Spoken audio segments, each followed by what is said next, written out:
성경책에는 신약성경 257면에 있습니다. 신약성경 257페이지 로마서 12장 18절로 21절 제가 받들어 봉독합니다. 할 수 있거든 너희로서는 모든 사람과 더불어 화목하라. 내 사랑하는 자들아, 너희가 친히 원수를 갚지 말고 하나님의 진노하심에 맡기라. 기록되었으되 원수 갚는 것이 내게 있으니 내가 갚으리라고 주께서 말씀하시니라. 내 원수가 줄이거든 먹이고 목마르거든 마시게 하라. 그리함으로 내가 숯불을 그 머리에 쌓아 놓으리라. 악에게 지지 말고 선으로 악을 이기라. 아멘. 우리가 사는 이 밴쿠버에는 교육 이민이라는 단어가 있습니다. 사람들이 이곳에 와서 살기 위해서 이민을 오고 취업을 하는데, 투자를 위해서 오는 사람들을 투자 이민이라 하고, 또 취업을 위해서 하는 사람들을 취업 이민이라 하는데, 자녀들의 교육을 위해서 이곳에 오는 사람들이 있어서 아마 그것을 교육 이민이라 이렇게 부르는 것 같습니다. 그만큼 우리 삶에 있어서 공부하는 것, 교육하는 것, 그것은 정말 중요한 것이다, 이렇게 말씀드릴 수 있습니다. 교육을 어떻게 받았는가 하는 것에 따라서 어디에 취업할 수 있느냐 하는 것에 절대적인 영향을 미치는 것이 사실입니다. 또 교육을 어떻게 받았느냐 하는 그것 때문에 생활의 습관이 좌우됩니다. 또 교육을 어떻게 받았느냐 하는 것 때문에 건강 생활에도 아주 중요한 역할을 하는 것을 우리는 볼 수 있습니다. 삶의 모든 분야에 있어서 교육이라고 하는 것은 정말 지대한 그런 영향을 미치는 것으로 우리는 볼 수가 있다는 것입니다. 우리가 태어난 우리 조국 대한민국은 교육열이 세계에서 가장 높은 것으로 아주 유명합니다. 그래서 우리 한국 사람들은 그저 교육을 가장 중요하게 생각하고, 교육에 관해서는 세계에서 둘째가라고 하면 아주 서러워할 것입니다. 그런데 제가 지난 주간 여기서 신문 보도를 보다가 정말 깜짝 놀랐습니다. 신문 보도를 보니까 이곳 우리가 살고 있는 캐나다가 오히려 교육에 있어서 세계 최고다, 고등교육을 하는 데 있어서 캐나다가 서열상 세계 최고다 하는 신문 보도가 나왔습니다. 제가 깜짝 놀라서 그것을 좀 자세히 살펴보았습니다. 그랬더니 만 25살에서부터 65살까지 취업한 사람들을 조사해 보니까 그 중에 3분의 2가 전문대 이상의 학위를 가지고 있다. 이것이 캐나다의 통계입니다. 그리고 이런 통계가 25살서부터 65살까지 살아가고 있는 취업 인구가, 그 사람들의 학력이 세계 통계를 내보니까 이것이 세계 1위다. 그런 것입니다.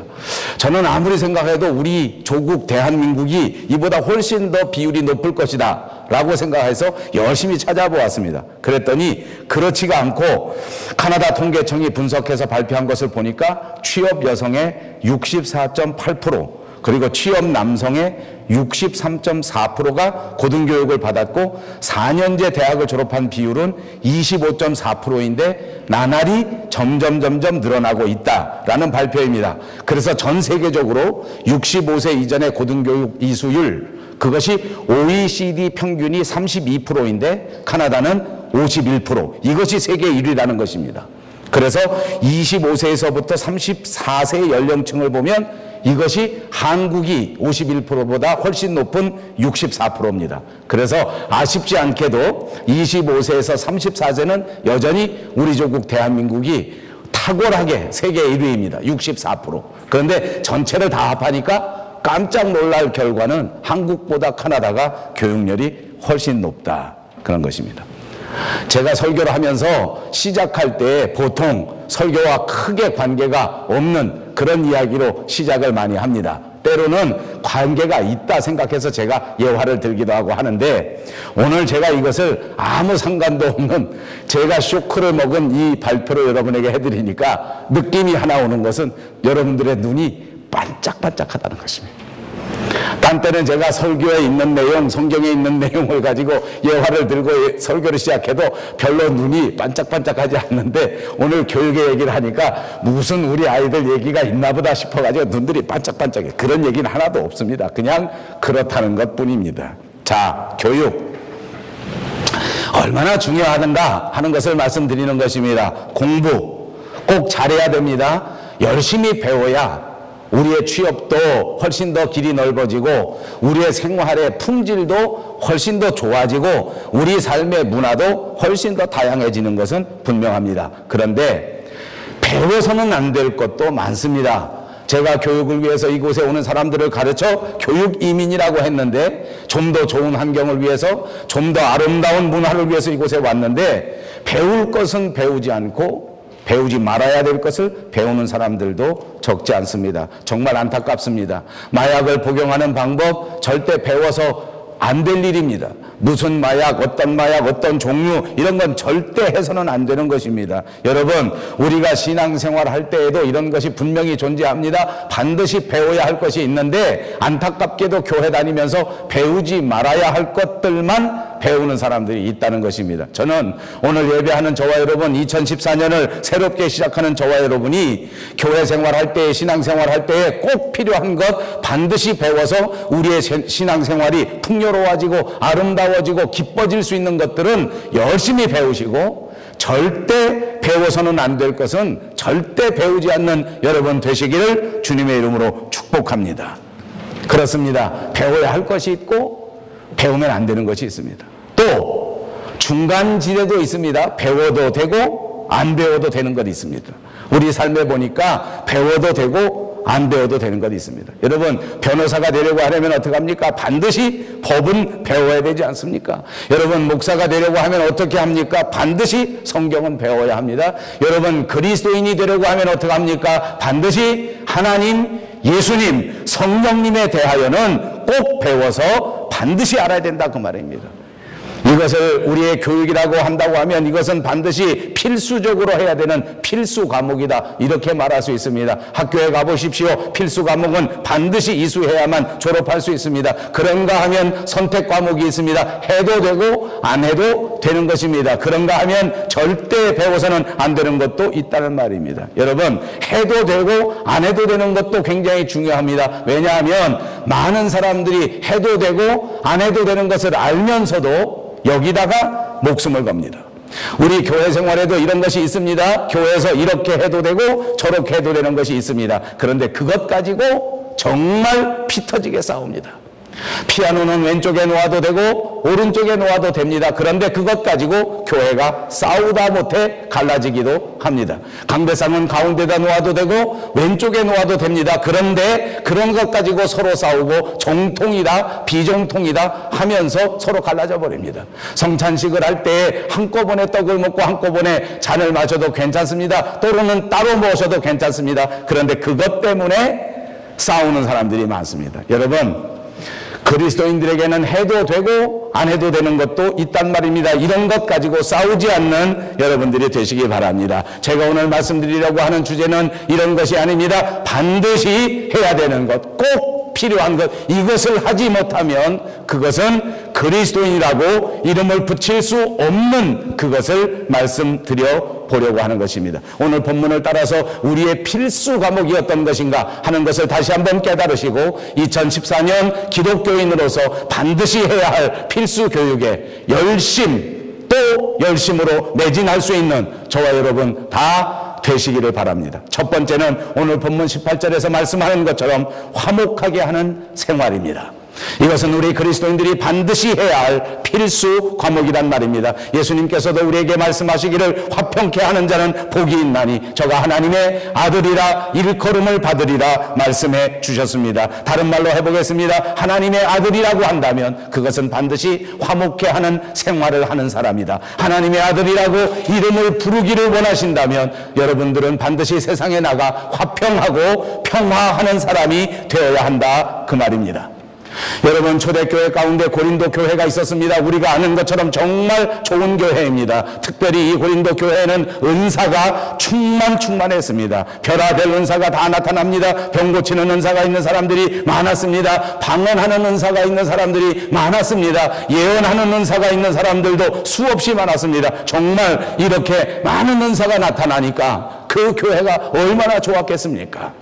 상상할 수 없을 만큼 좋은 교회였습니다. 그런데 안타깝게도 역사를 보니까 이 고린도 교회가 역사상 가장 많은 분쟁이 있었습니다. 교회가 분쟁이 얼마나 많았는지, 다시 말하면 교회가 패를 가르고 싸우는 것을 말하는 것입니다. 교회 안에 패거리들이 있다는 말입니다. 어떤 사람들은 패거리를 만들 때 나는 바울이 최고다 라고 하면서 바울 패거리를 만들었습니다. 그들을 바울파라 그랬습니다. 여러분, 바울이 고린도 교회를 만들었기 때문입니다. 처음 개척한 목사를 중심으로 바울파가 되는 것은 우리들 입장에서 보면 자연스러운 일입니다. 우리 모두가 그렇게 하고 있기 때문입니다. 여러분, 바울이 한 생전 계속 그 교회를 맡은 것이 아닙니다. 바울이 다른 교회로 가고 난 다음에 이 고린도 교회는 아볼로라 하는 목사님이 부임하게 되었습니다. 아볼로가 와서 다시 열심히 바울의 뒤를 이어 목회합니다. 그랬더니 또 자연스러운 현상이 생기기를, 아하, 바울보다 아볼로가 훨씬 더 훌륭하구나. 그래서 아볼로를 중심으로 해서 또 패거리가 만들어졌습니다. 그들을 가르쳐 아볼로 파라, 그렇게 말한 것입니다. 여러분, 이렇게 되니까 또 다른 사람들이 바울은 무엇이고 아볼로는 뭐냐, 바울파도 옳지 않고 아볼로파도 옳지 않고 나는 오로지 예수님의 수제자 베드로가 최고다. 그래서 이번에는 베드로파가 생겼습니다. 비슷하지 않습니까?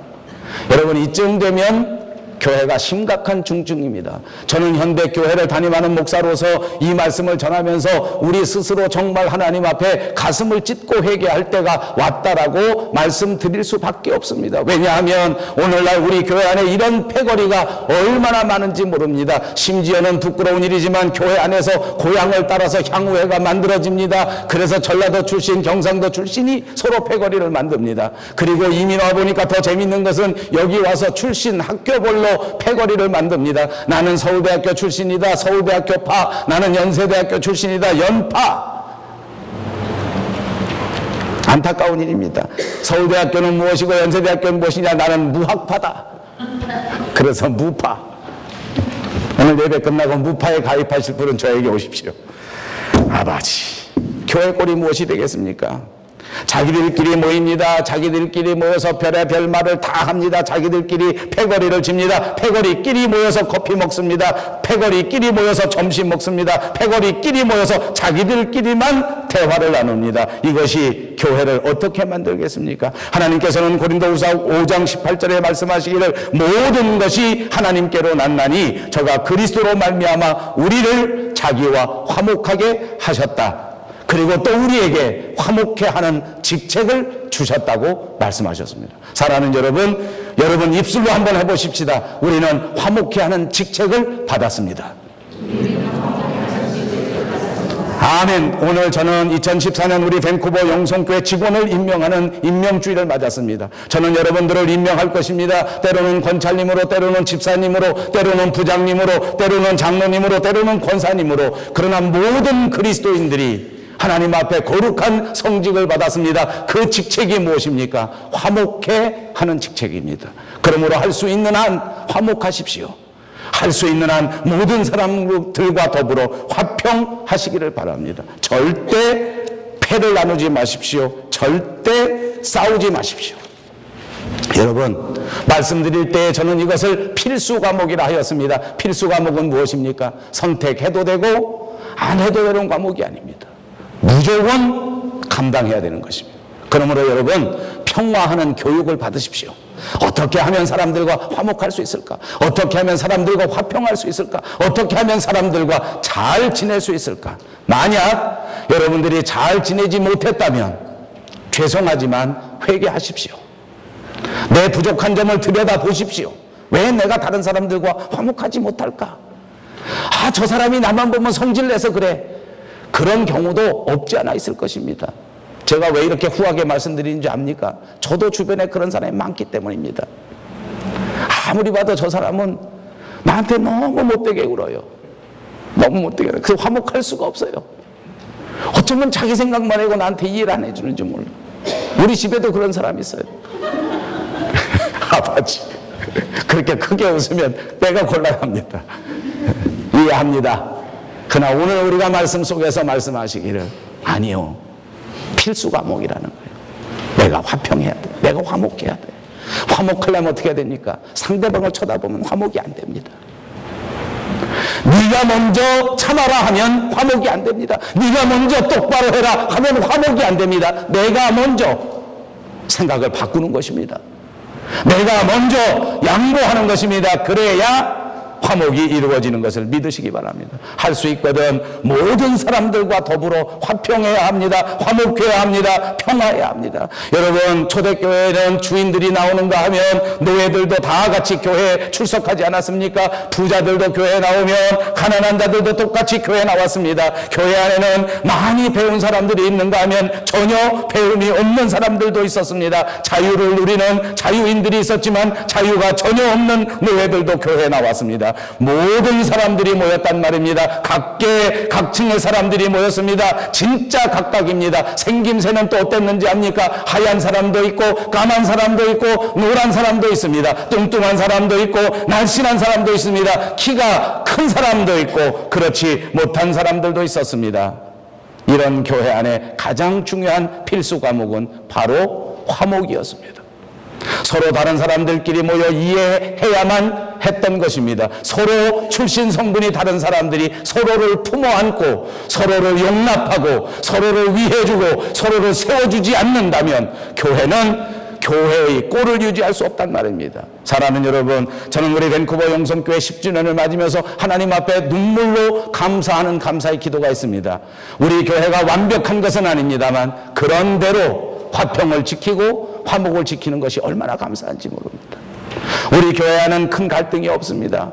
여러분들이 모두 다 모범적으로 잘 해주시기 때문입니다. 장로님이 먼저 양보하고 먼저 겸손하고 먼저 낮아지고 먼저 굳은 일을 하니까 우리에는 직분자의 갈등이 없습니다. 안수 집사님들도 너무나 모범적입니다. 그러니까 별로 갈등이 없어. 얼마나 감사한지 몰라요. 또 다른 이민교회 들어보니까 이민 온 지 30년 40년 된 사람들과 처음 온 사람들은 패가 딱 갈라져 있다는 말을 많이 듣습니다. 여러분, 제가 말씀드린 것처럼 저는 우리 교회를 쳐다볼 때에 완벽한 것은 아니라고 생각합니다. 우리 교회 안에도 유학 온 사람과 취업 온 사람은 보이지 않는 벽이 있는 것이 솔직한 사실입니다. 그럼에도 불구하고 갈등까지 가지 않은 것이 얼마나 감사한지 모릅니다. 서로 이해하기 때문입니다. 서로 용납하기 때문입니다. 2014년 더 잘할 수 있는 저와 여러분들이 꼭 되시기 바랍니다. 여러분, 화평과 화목은 해도 되고 안 해도 되는 것이 아닙니다. 반드시 화평해야 합니다. 반드시 화목해야 됩니다. 반드시 평화하는 여러분들 되시기를 주님의 이름으로 축복합니다. 두 번째 필수 과목이 있습니다. 그것은 19절 20절에 말씀하시는 사랑의 생활입니다. 본문 19절에 보니까 내 사랑하는 자들아 너희가 친히 원수를 갚지 말고 하나님의 진노하심에 맡기라. 기록되었으되 원수 갚는 것이 내게 있으니 내가 갚으리라고 주께서 말씀하시니라. 내 원수가 줄이거든 먹이고 목마르거든 마시게 하라. 그리함으로 내가 숯불을 그 머리에 쌓아 놓으리라 라고 말씀하셨습니다. 여러분, 예수님께서는 이 땅에 오셔서 사람들을 사랑하셨습니다. 사람들을 사랑하시되 어떻게 사랑하셨는가 보았더니 예수님께서는 이 세상 사람들을 끝까지 사랑하셨습니다. 오해하지 마십시오. 그렇다고 해서 예수님께서 이 세상의 마귀 새끼들까지 다 사랑하신 것은 아닙니다. 성경에 보니까 예수님도 자기 사람들만을 사랑하셨습니다. 자기 사람이 어떤 사람입니까? 예수님 앞에 믿음을 고백한 사람을 말하는 것입니다. 예수님을 따르는 사람을 말합니다. 예수님을 배우는 사람들을 말하는 것입니다. 언제나 예수님과 함께 동행하는 사람들을 사랑하셨고 그분들을 끝까지 사랑하셨다는 것을 믿으시기 바랍니다. 끝까지 사랑했어요. 변함 없이 사랑했다는 것입니다. 변덕이 없이 사랑했다는 것입니다.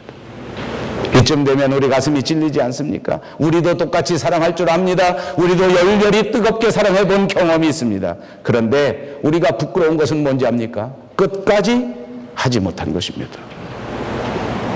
변덕을 부리는 것입니다. 왜 변덕 부립니까? 실증나기 때문입니다. 저는 목회 생활하면서 이런 분들을 너무나 많이 보았습니다. 처음 예수를 믿고 얼마나 감사한지 말씀 한 절 한 절에 감동과 감격이 있었던 것이었어요. 얼마나 감사하고 얼마나 고마워하다가 10년도 지나지 못해서 그 마음이 변해버려요. 그 사랑이 식어버려요. 그리고 변덕을 부립니다. 하나님이 내게 해준 게 뭐가 있어? 돌이켜보십시오. 모든 것이 하나님이 해주셨다고 여러분 입으로 스스로 고백했어요. 누가 시켰습니까? 아니요. 근데 제가 저에게 하는 설교입니다. 저는 하나님 앞에 조금 문제가 생길 때마다 이 말을 되뇌입니다. 하나님이 시켜서 목사가 됐나 생각해보세요. 요즘 제가 불평과 불만이 뭔지 압니까? 하나님 왜 목사를 만드셔서, 왜 목사를 만들어? 그냥 놔두셨으면 내가 이 장로님만큼 훌륭한 장로는 못됐을지라도, 문상곤 집사님 같은 안수 집사는 못됐을지라도 비슷하게 했을 것 같은데, 그치? 내가 장로 되면 교회 좋지 않겠어요? 그럴 때 좀 아멘 해봐. 아버지. 근데 생각해 보니까 하나님이 시키셔서 얼마나 감사하고, 두 손 두 발 다 들고 주께서 선택해 주시니 너무너무 감사합니다. 이 생명 다하도록, 이 목숨 다하도록 주님 한 분만 있으면 됩니다. 십자가만 바라보고 걸어가겠습니다 하고 말한 적이 30년 전입니다. 불과 30년도 안 지났는데 안 시키셨어요. 이렇게 해서 되겠냐는 거예요. 이거 아니에요. 이건 아니에요. 진짜 아니에요. 여러분, 사람의 사랑이 아름답고 귀한 건 뭔지 압니까? 변함없이 사랑할 때 귀하고 아름다운 것입니다. 여러분, 축복합니다. 믿을 때 변하지 마시기 바랍니다. 바라볼 때 결코 끝까지 하시기를 축복합니다. 사랑할 때 끝까지 뜨거우시기를 주님의 이름으로 축복합니다. 그렇습니다. 우리는 사랑의 빚진 자들입니다. 예수님께서는 우리에게 사랑의 빚을 주시고 우리에게 그 빚을 갚을 길을 알려주셨습니다. 어떻게 해요? 너희 이웃에게 이 사랑을 갚으라고 명령하셨습니다. 너희가 거저 받았으니 너희도 거저 이 사랑을 나누어 주라고 우리에게 말씀하신 것입니다. 이것도 선택 과목이 아닙니다. 해도 되고 안 해도 되는 것이 아닙니다. 무조건 반드시 해야 되는 줄로 믿습니다. 20절을 보십시오. 내 사랑하는 자들아, 너희가 원수를 갚지 말고 하나님 앞에 맡겨라. 하나님께서 원수를 갚는 것이다. 그러므로 너희는 원수를 보더라도 그 원수가 줄이거든 먹이고 그 원수가 목마르거든 마시우라. 그렇게 하는 것이 옳다. 여러분, 2014년 여러분이 미운 사람이 있습니까? 여러분 마음에 원수 같은 사람이 있습니까? 절대로 원수 갚지 마시기를 바랍니다. 마음속에 미운 사람이 있다고 할지라도 오늘 이 말씀을 들으시고 절대로 그 사람을 욕하지 마시기를 바랍니다. 오히려 그들에게 먹이우고 오히려 그들에게 마시우는 주님의 제자다운 삶이 이루어지시기를 주님의 이름으로 축복합니다. 왜요? 우리는 십자가의 사랑을 받았기 때문입니다. 우리는 하나님의 크신 사랑을 받았기 때문에 그리스도인이 필수적으로 해야 하는 것은 이 사랑의 빚진 자답게 사랑을 나누는 일이기 때문입니다. 마지막 세 번째, 이기는 생활입니다. 오늘 본문 21절을 보십시오. 블레셋 나라와 이스라엘 나라가 서로 싸움을 하였습니다. 서로 대진합니다. 전쟁이 벌어지기 일보 직전입니다. 블레셋 나라에서 대장이 나왔습니다. 키가 9척이나 되었다고 합니다. 키가 2m가 나되는 그런 놀라운 사람이 나왔습니다. 보통 사람들보다 거의 한 배 반 큰 키 아닙니까? 그래서 나왔습니다. 나와가지고 소리를 지르는데 우렁찬 소리가 나옵니다. 너희 군대와 우리 군대가 싸우는데 모두 나와서 싸우고 시간 버릴 거 없다. 누가 나와서 나하고 1대1로 싸워가지고 결정하자 하고 소리를 팍 지르는 것입니다. 생긴 것만 봐도 사람들이 오금이 저립니다. 목소리를 들으니까 그만 사시나무 떨듯이 벌벌 떠는 것입니다. 이스라엘 나라의 군대에서는 아무도 대적할 사람이 없었습니다. 누구도 감히 나서는 사람이 없었습니다. 골리앗 장군의 모습을 보고 골리앗 장군의 소리를 듣고 그만 다 무너져 버린 것입니다. 그때에 다윗이라고 하는 소년이 나선 것입니다. 불과 물맷돌 5개만 가지고 달려나간 것입니다. 그리고 이 어린 소년의 마음속에는 하나님을 저렇게 모독하는 자, 저놈을 내가 절대 그냥 둘 수 없다. 아무 준비도 없고 아무 장비도 없고 내가 가진 것은 없지만 그러나 내가 섬기는 하나님 아버지께서 함께 하실 것이기 때문에 하나님이 도와주실 것이다 하는 말을 듣고 그냥 뛰어나간 것입니다. 여러분, 많은 사람들이 그냥 그 자리에서 겁에 질려서 벌벌 떨 수밖에 없는 상황 속에서 다윗은 어떻게 생각했는지 압니까? 반대로 생각했습니다. 사람들은 생각할 때 골리앗이 저렇게 큰데 내가 저 골리앗을 어떻게 이겨? 골리앗의 목소리가 저렇게 우렁찬데 내가 저걸 어떻게 이겨? 어느 목사님이 비유를 드는데 이렇게 비유를 듭니다. 다윗은 어떤 생각을 했는지 아느냐? 다윗이 마음속에 생각했다는 거. 아, 저놈 커서 참 좋다. 아무렇게나 던져도 맞는다. 저는 얼마나 은혜가 되는지 몰라요. 왜요? 저는 겁이 많은 사람입니다. 조금만 힘든 일이 생기면 무서워요. 제가 평생 무서워해보고 얻은 지혜가 하나 있습니다. 여러분, 무서우면 어떻게 되는지 압니까? 눈에 아무것도 안 보입니다. 겁에 질리면 어떻게 되는지 압니까? 아는 것도 못합니다. 그러니까 살다 보니까 무서워하지 않고 겁에 질리지 않는 게 얼마나 중요한지 몰라요. 담대한 게 얼마나 중요한지. 여러분, 다윗을 보십시오. 그 살벌한 때, 그 무서운 때, 그 우렁찬 소리와 더불어 그 구척이나 되는 그런 골리앗 장군이 나와 소리를 막 지를 때에 그 목사님 말씀처럼 속으로 그렇게 생각했다는 거. 야, 그놈 참 커서 좋다. 아무렇게나 던져도 맞겠다. 얼마나 은혜가 됩니까? 저는 2014년에 이런 마음을 가지고 살려고 합니다. 경제 위기, 환율 위기 아무리 닥쳐와도 야, 이거 진짜 좋다. 내가 마음껏 펼쳐나갈 수 있는 장이 열렸다. 여러분, 2014년에 새로운 사업을 계획합니까? 다윗처럼 생각하시기 바랍니다. 남들이 다 경기가 나쁘고 남들이 다 안 된다 그럴 때 아하, 좋다. 남들 다 망하니까 내가 혼자 승리할 수 있다. 좀 찝찝하네. 좀 찝찝하네.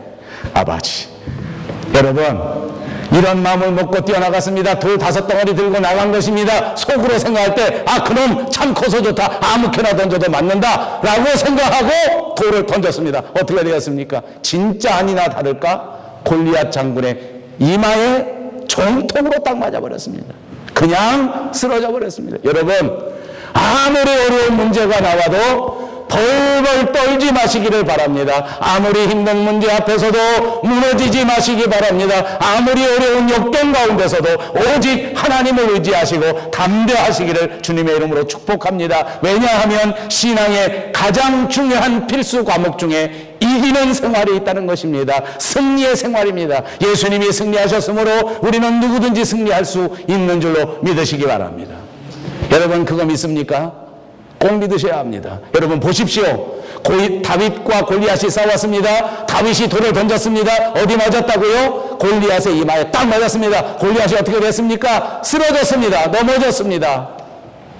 다윗이 쫓아왔습니다. 다윗에게는 칼도 없고 창도 없고 아무 장비가 없습니다. 보니까 골리앗이 이스라엘 군대를 무너뜨리려고 칼을 멋있는 걸 차고 나왔습니다.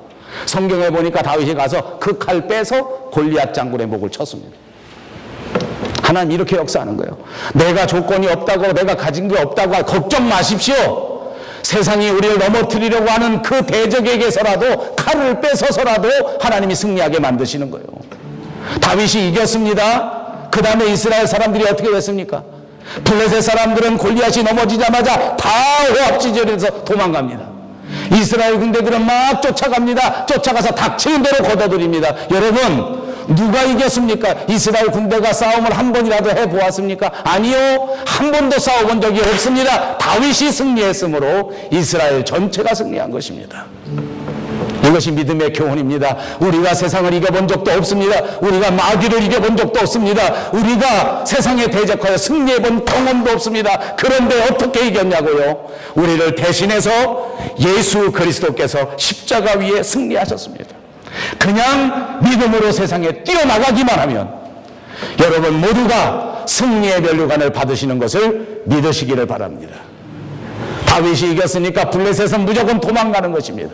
예수님이 이겼으니까 마귀 사탄은 우리 앞에 도망갈 수밖에 없는 것입니다. 우리 대장 예수 그리스도께서 세상을 평정하셨으므로, 그분이 십자가 위에 죽으셨으므로, 그분이 십자가 위에서 3일 만에 부활하셨으므로 우리는 부활은 따놓은 당상입니다. 승리도 따놓은 당상입니다. 행복도 대관원당상인 것을 믿으시기를 바랍니다.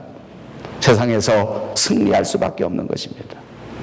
세상에서 승리할 수밖에 없습니다. 이걸 꼭 믿고 사십시오. 우리가 넉넉히 이길 수 있는 것입니다. 신앙의 필수 과목입니다. 해도 되고 안 해도 되는 것이 아닙니다. 반드시 이기리로다. 결론입니다. 우리 그리스도인들에게 있어서 첫 번째 필수는 화목입니다. 평화입니다. 우리의 직책이 화목해 하는 직책이기 때문입니다. 두 번째 필수 과목이라면 사랑의 생활입니다. 하나님께 사랑의 빚을 지었습니다. 그러므로 우리는 모든 이웃에게 이 사랑을 베풀고 살아야 합니다. 세 번째 필수 과목은 승리입니다. 예수님이 악령과 더불어 싸워 이기셨습니다. 죽음의 권세로 싸워 이기셨습니다. 마귀 사탄도 싸워